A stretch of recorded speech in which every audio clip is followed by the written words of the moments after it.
Hello everyone, BPSC की vacancy आ चुकी है। इसका नोटिफिकेशन भी कल जारी कर दिया गया है।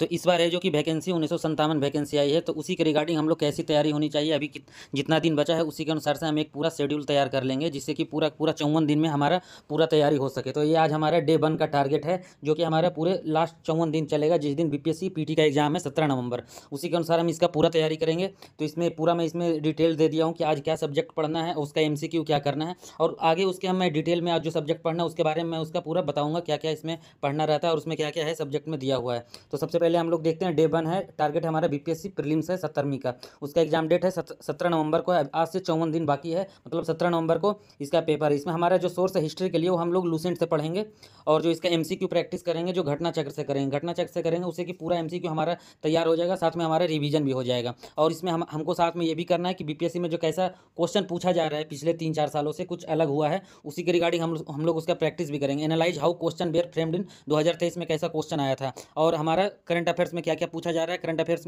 में इस जो आज के लिए है जो अक्टूबर नवंबर है, तो हम लोग देखते हैं। आज का हमारा पहला है जो कि हिस्ट्री में पढ़ना है, वो पाषाण काल पढ़ना है, सिंधु घाटी सिविलाइजेशन पढ़ना है, सिंधु घाटी सभ्यता और वैदिक काल और बौद्ध धर्म। यही हमारा एमसीक्यू भी रहेगा। और एनालाइज जो करना है 2023 का क्वेश्चन करना है, और करंट अफेयर्स है जो जो हमारा अक्टूबर नवंबर का है। तो अब हम लोग शुरू करते हैं। आज का पहला टॉपिक है हमारा पाषाण काल के बारे में। तो पाषाण काल के बारे में हम लोग स्टोन एज के बारे में पूरा देख लेंगे, क्या क्या है इसके बारे में पूरा डिटेल देखेंगे। तो यह काल है जो मानव सभ्यता का प्रारंभिक चरण था, जब इंसानों ने पत्थरों के औजार बनाए और इसका इस्तेमाल करना शुरू किया था। इसको 3 भागों में बांटा गया। स्टोन एज को, पाषाण काल को 3 भागों में बांटा गया है: प्राचीन पाषाण काल, मध्य पाषाण युग और नव पाषाण युग, जिसे अंग्रेजी में पेलियोलिथिक, मेजोलिथिक और नियोलिथिक बोलते हैं, जिसको अलग अलग क्रम में बांटा गया है। जो प्राचीन है उसको 2 मिलियन साल 20 लाख साल से 12,000 बीसी तक, मेजोलिथिक जिसे मध्य पाषाण बोलते हैं 12,000 से 9,000 बीसी, और नव पाषाण को 9,000 से 4,000 बीसी तक। तो और उसमें अलग अलग जो प्राचीन पाषाण काल के क्या क्या इसमें विशेषताएं तो उसके बारे में सारे हम लोग देखेंगे। तो प्राचीन पाषाण युग में क्या था, उसमें जीवन शैली थी, लोग शिकारी की तरह रह रहे थे, भोजन एकत्रित करते थे और खाते थे, वो हमारा जीवन शैली था। औजार क्या थे, बड़े और कच्चे पत्थर के औजार थे। इसमें क्या थे कि पत्थर के औजार थे। ये पूछा जा सकता है जैसा कि इसमें किस प्रकार के प्राचीन काल में प्राचीन पाषाण युग में यूज करते थे औजार, तो इसमें पत्थर के औजार होते थे। इसके जो स्थान पे जो जो इसके सबूत मिले हैं, जो इसके स्थान पे जो इसके बारे में जो पाया गया है, जो सोहन घाटी है, बेलन घाटी है और भीमबेटका है, ये हमारे यहाँ से हम पाया गया। भीमबेटका जो कि एमपी में है। आगे देखते हैं हम लोग मध्य पाषाण के बारे में दिया हुआ है, इसके हम लोग फिर से डिटेल में भी आगे हम लोग देखेंगे। ये हमारा शॉर्ट एक तरीके से ओवरव्यू है। तो मध्य पाषाण में औजार होते थे, माइक्रोलिथिक होते थे, जो थोड़ा छोटे होते थे, पत्थर के ही बनाए जाते थे। आंशिक रूप से इसमें कृषि और पशुपालन का शुरुआत हो चुका था। अगला है हमारा नव पाषाण युग। इसमें क्या हुआ था, औजार पॉलिश किए गए पत्थर के औजार थे, बर्तनों के निर्माण की शुरुआत हो चुका था, और कृषि में खेती की शुरुआत हो चुकी थी, जिसमें गेहूँ और जौ उपजाया जाता था। पशुपालन में गाय बकरी और भेड़ थे। इस समय जो महत्वपूर्ण स्थल थे वो बुरजहोम थे। बुरजहोम में मतलब कश्मीर में, बुरजहोम जो स्थल है कश्मीर में, मेहरगढ़ है जो कि बलूचिस्तान पाकिस्तान में है, चिरांद है जो सारण डिस्ट्रिक्ट बिहार में है। और इस दरमियान सांस्कृतिक विकास भी शुरू हो गया था, लोग एक साथ रहना शुरू भी कर दिए थे, कुटीर का निर्माण हो रहा था, मृतकों के दफनाए जाने लगे थे। अब हम लोग देखते हैं इसका महत्वपूर्ण स्थल कौन कौन सा है। तो इसमें महत्वपूर्ण स्थल है भीमबेटका है, जो कि मध्य प्रदेश में है, प्रागैतिहासिक गुफा और शैलचित्र। इसको यूनेस्को के वर्ल्ड हेरिटेज साइट में भी शामिल किया गया है। ये भी ध्यान रखना। बेलन घाटी है जो कि उत्तर प्रदेश में, जहाँ पे कि पैलियोलिथिक और मेजोलिथिक के अवशेष मिले हैं। चिरांद है जो बिहार में है, जो नव पाषाण काल के अवशेष मिले हैं, जो कि चिरांद में क्या मिले, नव पाषाण काल के अवशेष मिले। इसकी विशेषताएं क्या थी, आग की खोज हुआ था, नव पाषाण में पशुओं को पालतू बनाने लगे थे, शिकार से कृषि की ओर बदलाव शुरू हुआ था। अब हम लोग इसका पूरा डिटेल एनालिसिस देखेंगे, प्राचीन पाषाण युग का, मध्य पाषाण का और जो नव पाषाण है उसके तीनों का देखेंगे। तो प्राचीन पाषाण युग था, उसका समय था 20 लाख ईसा पूर्व से 12,000 बीसी तक का था। ये सबसे लंबी अवधि थी, जो तीनों जो प्राचीन, मध्य और नव पाषाण में, उसमें सबसे लंबी अवधि के लिए यही था, जो कि 20 लाख से 12,000 ईस्वी तक था, सबसे लंबी अवधि थी। इसमें औजार क्या क्या यूज कर रहे थे हम लोग, कच्चे और अनगढ़ पत्थरों से बने हुए हथियार थे, कुल्हाड़ी और हथियारों के औजार आदि शुरू हो गए थे। इन औजारों को ओल्डुबन और ऑसियोलेन संस्कृति से जोड़ा जाता है। इसमें जो जो स्थल पाए गए हैं प्राचीन पाषाण में, सोहन घाटी पाकिस्तान में, नर्मदा घाटी भीमबेटका मध्य प्रदेश में। भारत में सबसे प्राचीन मानव अवशेष जो हैं जो नर्मदा घाटी से प्राप्त हुए हैं। तो मानव ये पूछा जा सकता है, भारत में सबसे प्राचीन मानव अवशेष नर्मदा घाटी से प्राप्त हुए हैं। यहाँ की जीवन शैली कैसी थी, जीवन शैली खाना बदोश जीवन था, समूह में एक साथ रहते थे, गुफाओं में रहते थे, और इसमें आग का प्रयोग किया जाता था, जिससे कि गर्मी और सुरक्षा मिलती थी। ठीक है, आगे हम लोग देखते हैं। अब मध्य पाषाण मेजोलिथिक एज बोलते हैं, जो कि 12,000 ईसा पूर्व से 9,000 ईसा पूर्व तक था। इस काल में जलवायु परिवर्तन शुरू हो गया था। पृथ्वी क्या थी कि ठंडे से थोड़ा थोड़ा गर्म और रहने लायक और अच्छे तरीके से बनने लगा था, जिससे जीवन शैली में बदलाव शुरू हुआ। औजार इसमें क्या थे, माइक्रोलिथिक थे, छोटे औजार थे, छोटे हथियार थे जो पत्थरों से बनाए हुए थे। इन औजारों का प्रयोग शिकार और मछली पकड़ने में किया जाता था। इसके जो स्थल मिले हैं मध्यपाषाण काल के जो स्थल मिले हैं, और लंगनज है जो कि गुजरात में है, बागोर है जो कि राजस्थान में है, आदमगढ़ है जो कि मध्य प्रदेश में। ये हम लोग को ध्यान रखना है कि मध्यपाषाण में कौन कौन से स्थल थे। तो बागोर राजस्थान में थे, आदमगढ़ मध्य प्रदेश में था, और लंगनज था जो गुजरात में था। ये नवपाषाण संस्कृति की शुरुआत यहीं से हो जाती है। यहाँ इस समय की जीवन शैली थी जो कि मध्यपाषाण युग में शिकार के साथ साथ आंशिक रूप से कृषि की शुरुआत हो चुकी थी। पशुपालन और अस्थायी निवास की भी शुरुआत यहाँ से हो चुकी थी। तो यहाँ हमारा क्या इसमें इंपॉर्टेंट क्या है, स्थल पढ़ना है। जैसे कि इसमें स्थल क्या क्या, सोहन घाटी है, नर्मदा वैली है, भीमबेटका है। मध्यपाषाण में लंगनज गुजरात में है, बागोर राजस्थान में, आदमगढ़ मध्य प्रदेश में है। आगे अब हम लोग देखते हैं नवपाषाण युग, नियोलिथिक एज बोलते हैं। ये इंपॉर्टेंट है हमारे लिए, इससे ज़्यादातर क्वेश्चन पूछे भी जाते हैं। तो इसका शुरुआत 9000 बीसी से 4000 ईस्वी पूर्व तक, मतलब 9000 बीसी से 4000 बीसी तक ये चला था। इस काल में मानव ने कृषि की शुरुआत कर दी थी और अस्थायी बस्तियां बसाना का शुरुआत हो चुका था। तो मतलब इसमें इंपॉर्टेंट है, कृषि की शुरुआत अच्छी तरीके से हो चुकी थी और अस्थायी बस्तियां बनने लगी थी, लोग एक साथ रहने लगे थे। इसमें औजार क्या थे, चिकने और पॉलिश किए हुए पत्थर के औजार बनने लगे थे, बर्तन का निर्माण हो चुका था और चाक से बर्तन बनने की शुरुआत हो चुकी थी। पत्थर के औजारों में बदलाव आया, ज़्यादा से ज़्यादा प्रभावी और कुशल औजारों का निर्माण हुआ, जिससे कि शिकार करने का और एक साथ बसने का, अलग अलग घर बनाने का, इसमें क्या इससे ज़्यादा यहाँ पे से ज़्यादा शुरुआत हो गई। जीवन शैली क्या थी, अस्थायी बस्तियों का निर्माण हुआ, पशुओं का पालतू बनाना शुरू हो गया। खाद्य उत्पादन में क्या क्या था, लोग क्या क्या कृषि में करने लगे थे, गेहूं, जौ और दाल उगाना शुरू कर दिए थे, और मृतकों को दफनाने की भी परंपरा शुरू हो गई थी।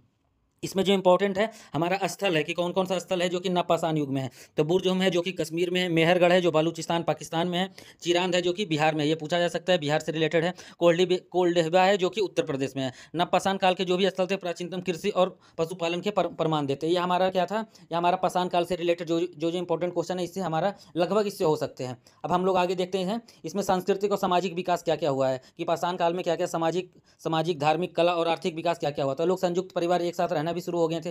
प्रमुखता से कबीले और गोत्र आधारित विकसित हुआ, धार्मिक विश्वास हुआ, कला चित्रकारी हुआ, आर्थिक विकास वहाँ पे इसका पूरा हुआ। मतलब ये सामाजिक, आर्थिक, कला और आर्थिक विकास तीनों चारों तरीके से अच्छे तरीके से इसमें डेवलप हुआ है। आगे देखते हैं पाषाण काल की महत्वपूर्ण विशेषता क्या थी। तो इसमें क्या था कि पाषाण काल में क्या क्या खोजा गया। तो आग की खोज हुई, जीवन को सुरक्षा और जिससे भोजन पकाने में महत्वपूर्ण भूमिका हुई। आग की खोज से क्या हुआ कि लोग जो पहले कैसे खाना बनाना है, क्या करना है, इसके बारे में पता नहीं था, इससे आग की खोज ने जीवन को सुरक्षा प्रदान किया। शिकार से कृषि तक, ये संक्रमण मानव विकास का एक बड़ा कदम था, क्योंकि लोग पहले शिकार करते थे, बाद में क्या हुआ, शिकार से कृषि तक आ गए। मतलब शिकार कम करके उसके बाद ये लोग कृषि में जैसे कि गेहूं, जौ आदि दाल उगाना शुरू कर दिए थे। औजार निर्माण हुआ, पत्थर से पॉलिश किए हुए औजार, बाद में धातुओं का भी प्रयोग शुरू हो गया था। आगे हम लोग देखते हैं, आज का हमारा दूसरा टॉपिक था, पहला पाषाण काल था, दूसरा हमारा था सिंधु घाटी सभ्यता, जिसे हम लोग इंडस वैली सिविलाइजेशन कहते हैं। ये कब से कब तक था, तो ये 2500 ईसा पूर्व से 1750 ईसा पूर्व तक था। इसका स्थान कहाँ था, सिंधु घाटी के किनारे से विस्तृत सभ्यता थी, जो कि पाकिस्तान और पश्चिम भारत से लेकर भारत के पूर्वी में, मतलब कि जहाँ तक यूपी तक ये पूरा था। तो इसमें ये हम लोग बोल सकते हैं कि इसका जो विस्तार था वो त्रिभुजाकार था। ये 2500 ईसा पूर्व से 1750 ईसा पूर्व तक था। इस काल को हम लोग ब्राउन एज भी बोलते हैं, ये ध्यान रखना है। इस काल को हम लोग ब्राउन एज भी बोलते हैं, जिसे हम लोग कांस्य सभ्यता भी बोलते हैं। ये खोजा गया था, ये सभ्यता की जो खोजा गया था सिंधु घाटी सभ्यता, ये सर जॉन मार्शल की अध्यक्षता में, जो महानिदेशक थे भारतीय पुरातत्व सर्वेक्षण विभाग के, उनके अध्यक्षता में ये खोजा गया था। अब हम लोग आगे देखते हैं सिंधु घाटी सभ्यता की इसमें मुख्य विशेषता क्या है। इसमें क्या है, ग्रिड पैटर्न पर आधारित घर था, पक्की सड़क थे, घर था जो पक्की ईंटों से बने होते थे, उसमें कुआं व स्नान घर होते थे। इसमें जल निकास प्रणाली अच्छी थी, बेहद उन्नत जल निकास प्रणाली थी। घरों से निकले हुए जल को भूमिगत नालियों से बाहर लेकर जाया जाता था। अभी आगे इसमें इंडस वैली सिविलाइजेशन के आगे बहुत सारे फैक्ट्स भी रहेंगे, जिसमें कालीबंगा, चिरांद सारे आपको मिलेंगे आपको।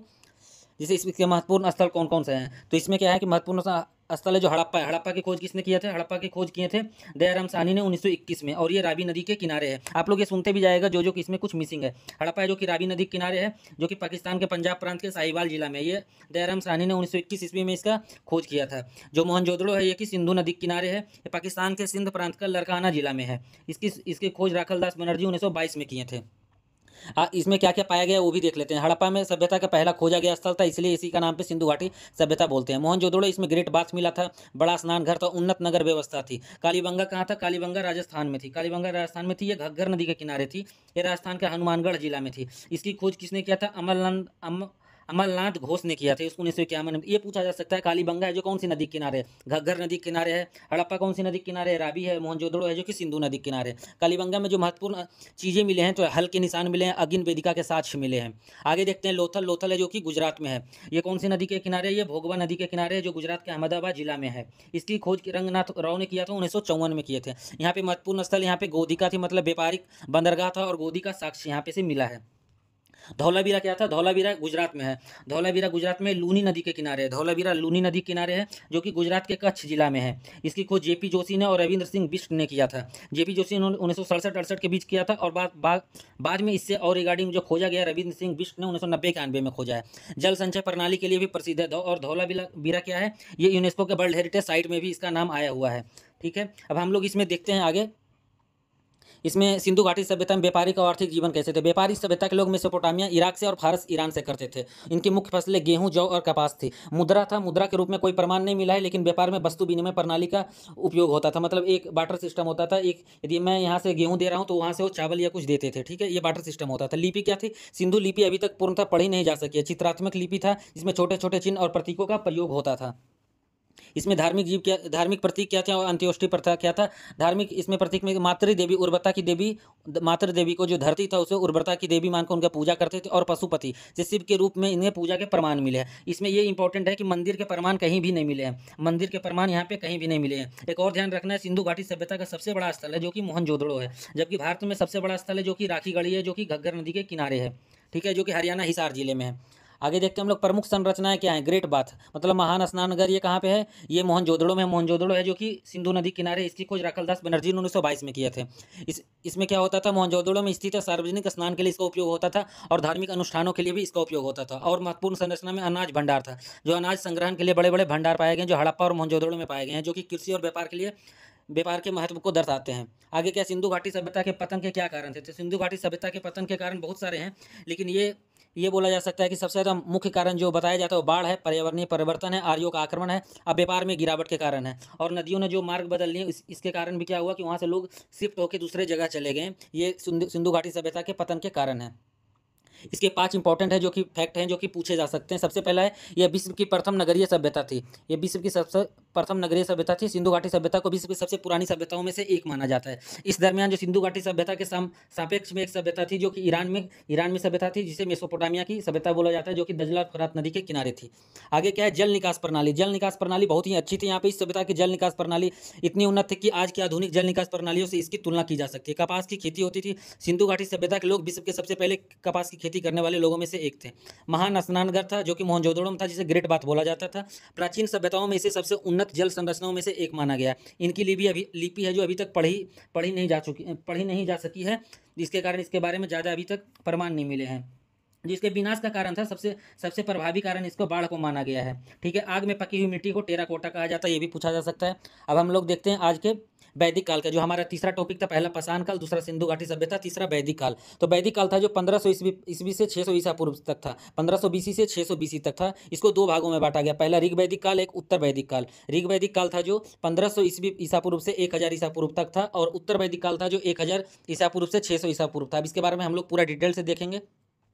ऋग वैदिक काल के बारे में एक बार हम लोग पूरा देखते हैं। ऋग वैदिक काल इसे अर्ली वैदिक पीरियड बोलते हैं। मुख्य रूप से इसके बारे में जानकारी ऋग्वेद से हमें जानकारी मिलती है, जो कि इस काल की सबसे प्राचीन ग्रंथ है। इसका भौगोलिक क्षेत्र था जहाँ के आर्यों का निवास होता है, जिसे सप्त सिंधु क्षेत्र कहते थे। सप्त सिंधु क्षेत्र में पूछा जा सकता है 7 नदियाँ थी। इसमें कौन कौन सी नदी थी? सिंधु, सरस्वती, बीतस्ता जिसे झेलम बोला जाता है, चंद्रभागा, इरावती, बिपाशा और अश्विनी। ये हमारे 7 नदियाँ थी जो सप्त सिंधु बोला जाता था। यहीं पर आर्यों का निवास भी था। आर्थिक जीवन कैसा था? गेहूँ और जौ की खेती होती थी। ये हमारा ऋग वैदिक काल का है। कृषि में गेहूं और जौ की खेती होती। पशुपालन में गाय, घोड़े, बकरी मुख्य पशु थे। गाय था जो धन का प्रतीक माना जाता था। राजनीतिक जीवन कैसा था?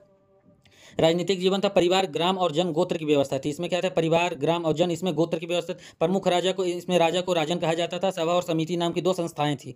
धार्मिक जीवन में क्या था? लोग जो जिन्हें पूजते थे वो अग्नि था, इंद्र था, वरुण था, सूर्य थे, वायु की पूजा होती थी। यज्ञ और हवन का भी इसमें बड़ा महत्व था। आगे देखते हैं उत्तर वैदिक काल था हमारा। उत्तर वैदिक काल के महत्वपूर्ण ग्रंथ कौन थे? यजुर्वेद, सामवेद, अथर्ववेद, ब्राह्मण ग्रंथ, अरण्यक और उपनिषद। इसका विस्तार कहाँ था? इस काल में आर्यों का विस्तार पूर्वी और दक्षिण भारत की ओर ज्यादा बढ़ा। प्रमुख क्षेत्र गंगा यमुना का दोआब था, जिसमें कौशल और विदेह थे। आर्थिक जीवन कैसा था? कृषि का विकास हुआ था, लोहा का इस्तेमाल होने लगा था उत्तर वैदिक काल में, औजारों में सुधार आया था। पशुपालन के साथ साथ व्यवसाय और व्यापार में भी वृद्धि हुई थी। धातुओं का मुद्राओं का प्रचलन भी शुरू हुआ। अब देखते हैं राजनीतिक जीवन इसमें कैसा था। इसमें राज्य व्यवस्था का उदय हुआ, छोटे छोटे राज्यों का भी उदय हुआ, राजतंत्र मजबूत हुआ, और राजा का अधिकार धार्मिक आधार पर बढ़ा, जिसमें कि राजसी यज्ञ करते थे, अश्वमेध यज्ञ करते थे।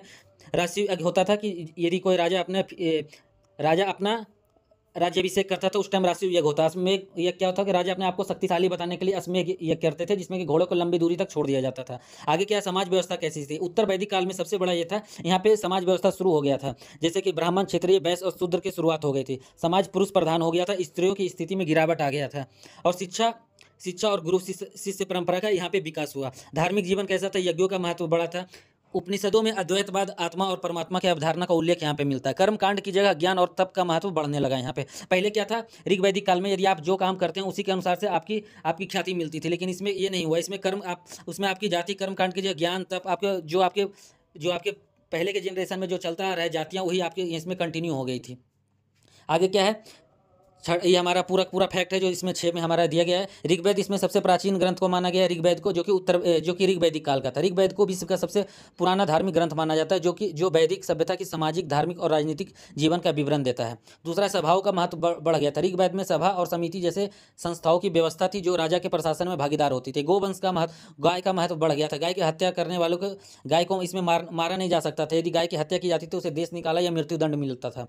गाय को समृद्धि का प्रतीक माना जाता था। आगे क्या? वर्ण व्यवस्था का विकास हुआ। उत्तर वैदिक काल में वर्ण व्यवस्था का विकास हुआ। ब्राह्मण, क्षत्रिय, वैश्य और शूद्र इसमें चार उसमें क्या हुआ? 4 वर्ण व्यवस्था का विकास हुआ। महाजनपद का उदय हुआ। उत्तर वैदिक काल के अंत में महाजनपदों का उदय हुआ, जो बाद में मौर्य और गुप्त साम्राज्य का आधार बना। इसमें लोहे का प्रयोग शुरू हो गया था, जिसे आर्यों ने श्याम आयस किया, जो कृषि और युद्ध में महत्वपूर्ण सुधार हुए और जिससे कि बहुत सारे साम्राज्य यहाँ पे बहुत सारे साम्राज्यों का उदय हुआ, जैसे कि मगध।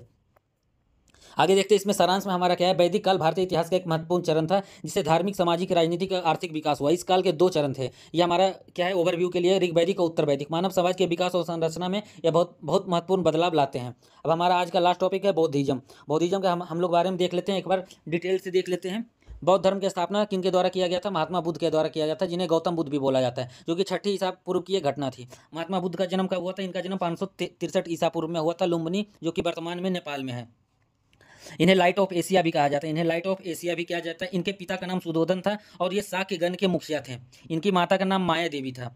और महात्मा बुद्ध के बचपन का नाम सिद्धार्थ था। बुद्धत्व की प्राप्ति के बाद उन्हें बुद्ध कहा गया, जिसका अर्थ होता है जागृत। ठीक है। इनके गौतम बुद्ध का विवाह 16 वर्ष की अवस्था में यशोधरा के साथ हुआ था। उनके पुत्र का नाम राहुल था। ठीक है। आगे अब हम लोग देखते हैं बौद्ध धर्म के प्रमुख सिद्धांत क्या थे। इनके प्रमुख सिद्धांत थे 4 आर्य सत्य, 4 नोबल ट्रूथ थे। दुख समुदय, दुख निरोध और अष्टांगिक मार्ग। दुख का कारण क्या है? संसार में दुख व्याप्त है। तृष्णा का, इसमें दुख का निरोध क्या है? अष्टांगिक मार्ग है। ये हमारा 8 फोल्ड पाथ है और 4 आर्य सत्य है। तो ये भी एक पूछा जा सकता है कि सिद्धार्थ जब कपिल वस्तु की सैर पर निकलो तो निम्न 4 दृश्यों को देखा। पहला बूढ़ा व्यक्ति, फिर बीमार व्यक्ति, फिर शव और एक सन्यासी को देखा। ठीक है। इसमें एक और ये भी पूछा जा सकता है इंपॉर्टेंट में कि संसारिक समस्याओं से व्यथित होकर सिद्धार्थ ने 29 वर्ष की अवस्था में गृह त्याग किया और इस घटना को महाभिनिषिक क्रमण बोला जाता है। ठीक है। इन्होंने जब घर छोड़ा उस घटना को महाभिनिषिक क्रमण बोला जाता है। और जब इन्होंने पहला ज्ञान प्राप्त किया था उसको धर्मचक्र परिवर्तन बोला जाता है, जो कि इन्होंने सारनाथ ऋषिपत्तनम में किया था।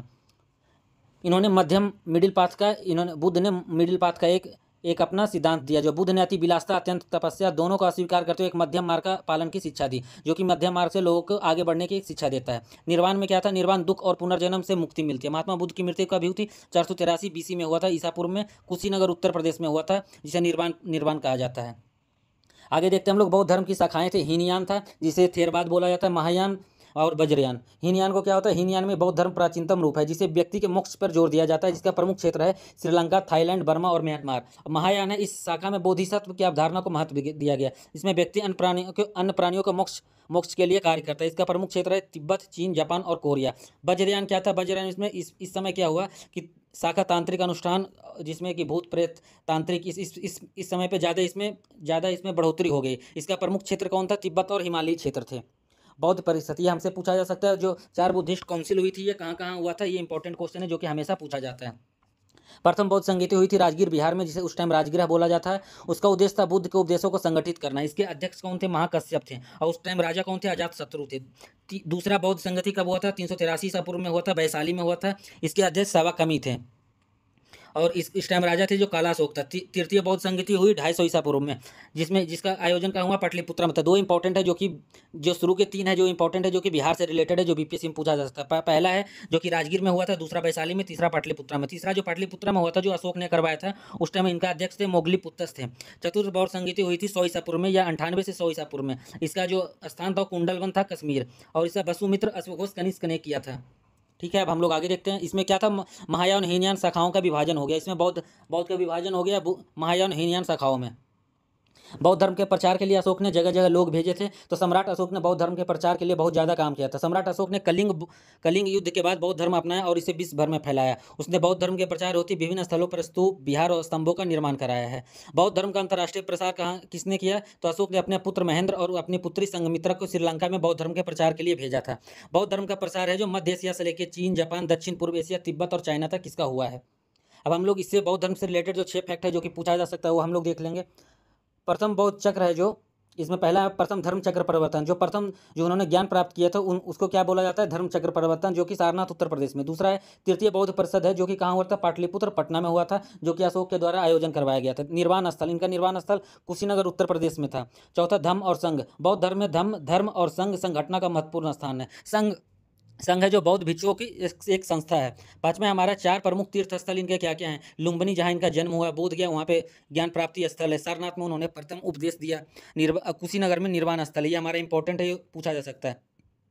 त्रिपिटक क्या है, बौद्ध धर्म का प्रमुख ग्रंथ है त्रिपिटक। बौद्ध धर्म का प्रमुख ग्रंथ है त्रिपिटक, जिसमें बुद्ध के उपदेश और शिक्षाएं संग्रहित हुई। इसे 3 भागों में विभाजित किया, विनय पिटक, सूत पिटक और अभिधम पिटक है, जिसमें बौद्ध धर्म के बारे में अलग अलग बताया गया है। तो ये हमारा आज का टारगेट था, जिसमें कि हमारे जो कि पाषाण काल से लेके सारा का सारा पाषाण काल, सिंधु घाटी सभ्यता, वैदिक काल और बौद्ध धर्म के बारे में जितने थे हम लोगों ने फैक्ट एक तरीके से देख लिया, ओवरव्यू कर लिए हैं। आप MCQ इसका प्रैक्टिस कहाँ कर सकते हैं, घटना चक्र से इसकी प्रैक्टिस आप लोग कर सकते हैं। तो जो भी चैनल पर नए हैं सब्सक्राइब कर लें। Thank you everyone.